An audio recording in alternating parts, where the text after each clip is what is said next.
dignitaries on the dais, our colleagues from Ministry of Youth Affairs and Sports, our dear friends from India and abroad. I stand before you in two capacities.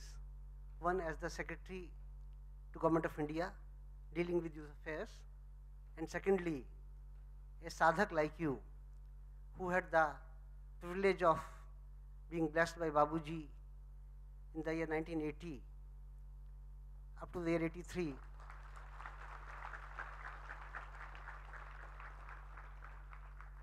I had the privilege of meeting him, sitting with him, and having sittings from him. I, on this occasion, must thank Shri Chandra Mission for giving our youth, that is youth of NSS and NYKS, the opportunity of interacting with their overseas counterparts from 34 countries, and also learning the system of meditation and practicing yoga here. We feel that yoga is very important for everybody, much more so for the youth. And I have coined a phrase for this: yoga is an abbreviation for youth organized to go ahead.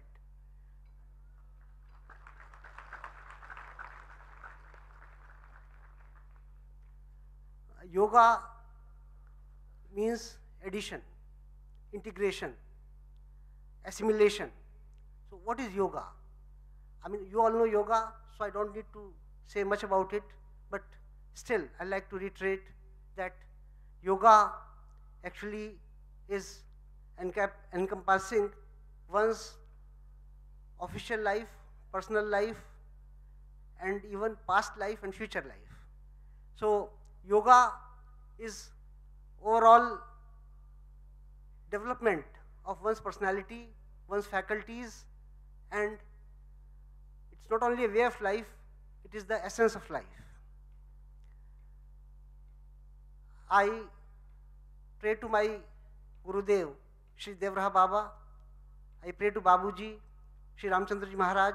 I pray to all the great masters of the world to guide my words so that whatever I speak gives you inspiration and also some more knowledge.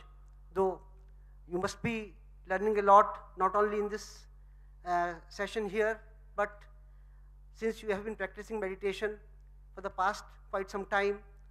But I'd like to say that yoga is ultimately the pursuit of God, the pursuit of knowledge, the pursuit of excellence in everything. What is God? Actually, God is the source of all creation. And all, as you must be knowing that, and you must be believing also and realizing also that we are not mere physical bodies.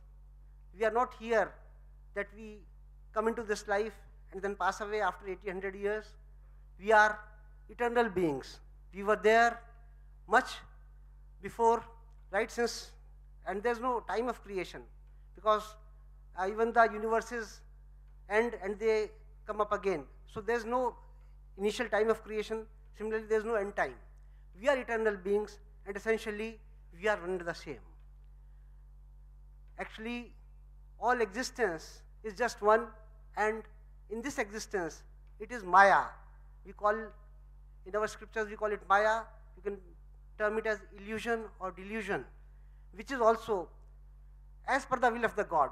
God himself created Maya so that multiplicity can be observed and people see them as different beings. Just as you see, if you have 1,000 pitchers, each filled with water, and then you have placed them under the sun, and the sun's reflection will be in every pitcher, and every pitcher, the sun inside the pitcher is just the reflection of the main sun, but every pitcher would think that he is an independent entity. Similarly, we all are reflections or other parts of the same single entity, which is God, which is existence, which is the being, and our supreme goal of life should be to go back to our origin, to go back to our source, and this is possible through yoga. yoga is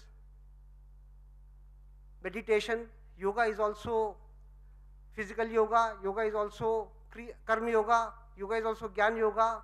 Actually, everything that we do is yoga if we do it with concentration, if we do it with good attitude, with proper urge to benefit others. And when we benefit others also, actually we are doing a service to the God that exists in others. So whatever we do for others is yoga, whatever we do for our own upliftment is yoga, and whatever we do for our own selfish motives is what ties us down, which drags us down, and that is the effect of Maya. So meditation is the means, is a great means to go back to our original state.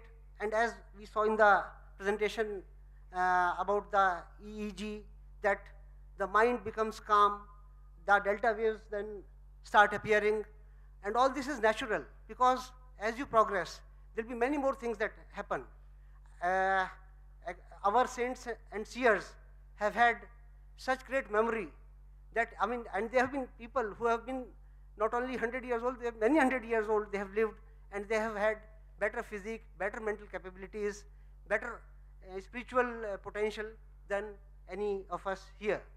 So, and secondly, when the great masters leave, they just shed the body, the physical body, but they remain as it is. And since they have decided to guide us, guide their followers for all time, they continue working for us. Like in your system, Babuji is working for all those who meditate, and he gives the transmission that is received by everybody. So everybody should avail of such opportunities where we can enlighten ourselves, enlighten our lives. We can, when you say you enlighten yourself, you become light also. You become, the worldly things tie you down. They bring heaviness in your body, in your physique, in your mind. They make you tired.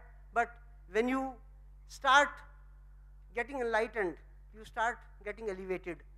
Even, in terms of cheerfulness, in terms of better blood circulation, in terms of better glow on your face, better calmness in your personality, better serenity in your behavior, everything improves.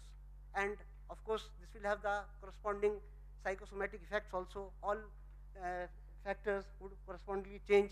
All measurements, be it of the blood tests, be it of the neurological tests, everything would show an improvement. It is just a natural corollary of our advancement in our advancement towards God, towards meditation, towards peace, towards calmness. So our dear young friends, I sincerely believe and hope that you will be the messengers of yoga. Yoga is not the ancient science. Yoga is the most modern science also. Yoga is integrating the entire world together, the entire universe together. Our Mr. Tuteja, Director NSS, talked to you yesterday. He must have told you about community service. Now this community service that one does is Kriya Yoga, is Karma Yoga. Karma Yoga, many of you must have studied Gita. And in Gita, Lord Krishna tells Arjun that even if he has to kill his relatives, he should do it because that is his duty. And he should do it without attachment. Similarly, when we do selfless service, we do it without attachment. Selfless service is for the benefit of others. And selfless service is the fountainhead of all morality, all values, all virtues. Selfless service would also elevate you. It will connect you to a bigger existence, just as we were told about attitude. Look, a person who is confined to himself is considered to be a mean person, a narrow-minded person. The next expansion of the person comes when he identifies himself with his family. The further expansion comes when he identifies himself with his community. Then he identifies himself with the world, and ultimately he identifies himself with the entire universe, with the entire creation. So that is the real expansion, and that is the merger into Godhood, and that is the real attainment of the supreme state. So this can be done by selfless service also. This is also done by devotion. And devotion you must have. Even if you are having meditation, devotion is of utmost requirement. And devotion to whom? Devotion to God, devotion to Guru, devotion to the system in which you are working. In whatever system you are following, be fully devoted, be fully committed, and that devotion will take you to greater heights. Let me tell you, there's a couplet which says in our scriptures, Guru Govind dono khade. I'll translate that also. Kaake lagu paए, बलिहारी गुरु आपकी जिन गोविंद ये बताए. रहीमन तेनर अंध है जो गुरु को कहते और हरि रूठे गुरु ठौर है, गुरु रूठे नहीं ठौर. So I mean the Guru is given a higher position than the God himself, because Guru leads us to God. So if God is annoyed, the Guru will take care of that. But if Guru is annoyed, there is nobody to take care of us. So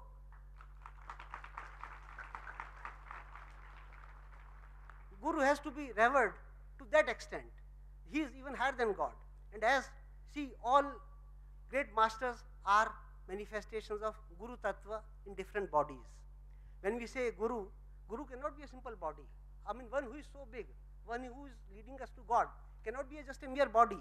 So it is the Guru Tattva. Actually, it is God himself who, through his blessing to the humanity, appears in different forms, and that basic feature of God is known as Guru Tattva, and Guru Tattva manifested in different bodies become different enlightened masters, which lead people from darkness to light, from falsehood to truth, and from death to eternal life.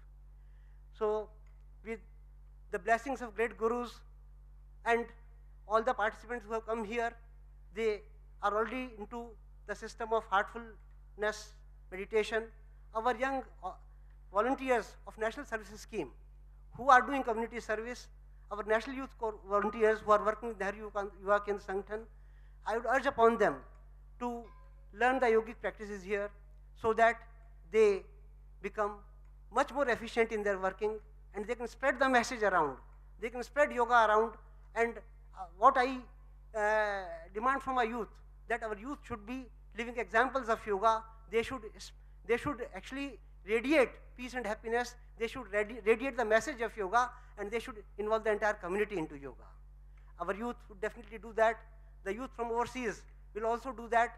And the other benefit that our youth can derive from their participation in this camp is that they can also make friends with them. They can have interpersonal relationships also, which they can continue in future also. But the main objective of any spiritual practice is not only to benefit one's own self, but to benefit the entire community. So if our other practitioners of yoga also follow this, that whatever they are learning here, they will also apply it to the community, they will spread this message, they will also do selfless service to some extent possible. To whatever extent possible, if they do it, definitely they will be more enlightened and they will be more elevated. And I hope they will do that, and all the people of this world will very soon, right now we have a big onslaught of Maya, a heavy onslaught of materialism. There is so much on internet, there's so much on information flowing, there are trillions of websites, everybody carrying so many messages, and then you have Facebook, you have the Twitter, you have the social media. I mean, hours you spend on the mobile, hours you spend on the iPad or the laptop. But if you divert that attention to meditation, to your self-culture, basically you are cultivating yourself, so this will improve your faculties also. Now, all faculties may not be physically measurable. Probably we cannot measure intuition now. Probably we cannot measure, foresightedness. But all this comes with the practice of yoga. I have seen great saints, they can predict things which are going to happen hundreds of years later, even thousands of years later, but even ordinary people with some practice of meditation, some practice of yoga, can foresee things. They can foresee if some problem is going to come to their lives or to their family's lives. They can also help others by cautioning them, by guiding them properly. And whenever you have good attitudes, you will always be able to pass through. And with the blessing of a great Guru, it is said कि जब गुरु की कृपा होती है, I'll translate that also, जब गुरु की कृपा होती है तो जहाँ फांसी लगनी होती है वहाँ कांटा चुभ कर रह जाता है. When the great masters is blessing on you, if you are going to be hanged, you are only you can just escape that by just having a prick of a thorn. So I mean the hanging sentence is converted into the pain of just a prick of a thorn. So that is the difference that the Guru, that your good deeds, your meditation, your practice of yoga can make in your life. I'll also like to give another example of a good friend of mine. I'll tell you about the community service, selfless service also, and a very good example I'll quote. Now he is now a retired police officer, a senior IPS officer, Indian Police Service officer. So he has also killed many dacoits. He has been given President's Police Medal for Gallantry, which is the highest police award also. And he, out of charity, and which was not his official work, when he was posted in Lucknow, then he saw that many mentally deranged persons are roaming on the streets. There's nobody to take care of them. Nobody knows their whereabouts also. So then, with the help of his colleagues and by raising some money and putting some of his own money also, then he started getting them treated. So around 150 such mentally deranged persons were treated, then their families were traced and they were repatriated to their families. So one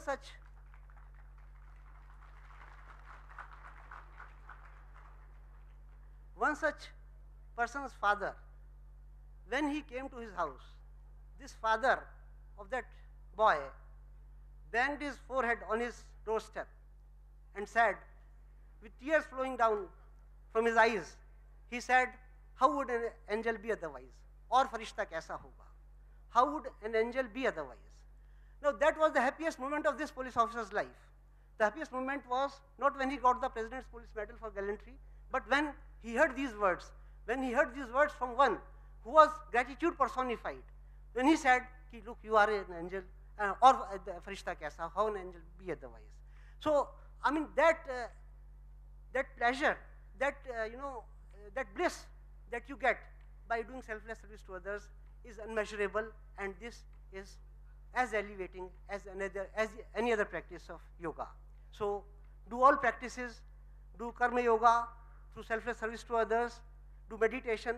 This is Raj Yoga, and similarly have lot of love for others, love for the Guru, love for the entire creation of God, and so this can be termed as simply as serve, love, meditate, and realize. So this is the 4 steps to God realization.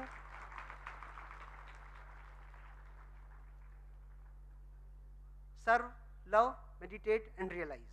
And everybody has to adopt all 4 as per his situation in life. If he is too busy, maybe he may not be able to do with his official work, he may not be able to do so much service, but whatever he can, in whatever small way he can. The small way could be even, putting water for the birds, giving bread to the dogs, or helping cows, whatever way is possible, help God's creation, and that peace, that solace, that bliss you get is the direct benefit, and the indirect benefit is the blessings of those animals or those others which are not measurable still by science, but they are definitely there. They are very much there, and much more forceful also, much more forceful than the forces that we see. The science as such has not really gone too far. Science has only touched a very small aspect of human life. We cannot even create a leaf today. We can't even create a flower today, an artificial leaf. How so much we can invest on that will not be equal to a real leaf. Similarly, we cannot create intelligence today. Even with thousands of crores of investment, the intelligence in a computer would not be that of a small child. So, all that which comes from God is much more valuable, much greater, and all that can be only realized, can be known through the practice of yoga, our addition to the Supreme Being, and we have to progress that. And as Swami Vivekananda said, each soul is potentially divine. The goal is to manifest this divinity within. Do this by work or worship or psychic control or philosophy, by one or more or all of these. This is the whole religion. Doctrines or dogmas or rituals or books or temples or forms are but secondary details. So with that spirit, I mean, you should tread the path towards Godhood, tread the path towards spirituality, tread the path towards your own development, tread the path towards everybody's development. I hope the youth of the world will create a different world tomorrow. And in that world, there will not be so many strifes as we see today. There will not be so many sects. There will not be so many fights. And everybody will live harmoniously in a peaceful manner, in an enlightened manner. There will be much more growth of science and religion, which go together. And religion is not practicing of rituals. Religion is real spirituality. That is religion, and which will ultimately overtake the world. And in that, yoga will be the biggest unifying force and the biggest leader, and our youth will really take the world to those heights. With these words, I wish the seminar a grand success, this 5-day yoga course.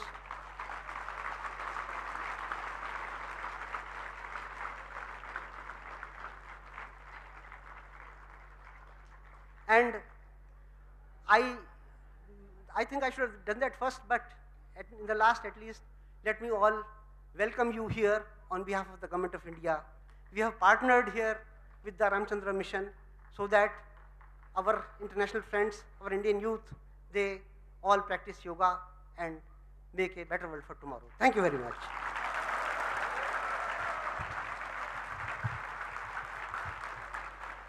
Thank you, sir. I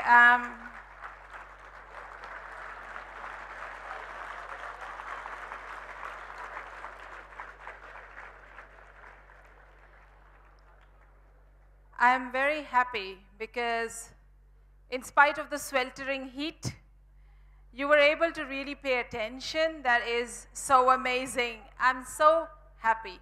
I also thank sir for coming, and you know, much of what he said is something that we know, we find in our books, isn't it? You relate to it, isn't it? Yeah? It's not as if you heard something new. But so what is very impressive is that being in such a position in the government and you bringing us this message sounds like a message from home and yet endears us to the government, because we feel that if people like you are heading the government, then yoga certainly will get places. So thank you so much for being there with us today.